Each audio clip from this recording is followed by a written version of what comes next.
প্রশ্ন, বর্তমানে যখন রমজান মাস হচ্ছে তখন ধান কাটা বা ধান লাগানো, পেঁয়াজ রোপণ করা অথবা পেঁয়াজ উঠানো ইত্যাদি কৃষিকাজের ভরা মৌসুম চলছে। বিধায় অতিরিক্ত পরিশ্রমের কারণে সিয়াম রাখা সম্ভব না হলে পরবর্তীতে তার কাজা আদায় করা যাবে কি?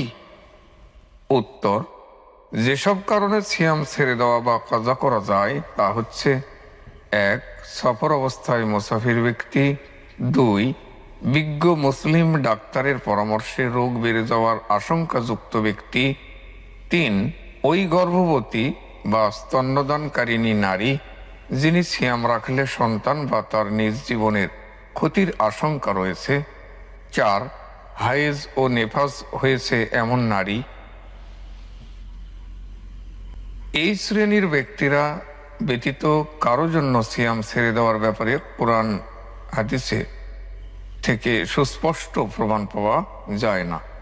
তবে কোনো দুর্ঘটনাজনিত কারণে ক্ষুধায় মারা যাওয়ার আশঙ্কা থাকলে এমন পরিস্থিতিতে সিয়াম ছেড়ে দিতে পারে। সূরা আল মাইদা আয়াত নম্বর ৩।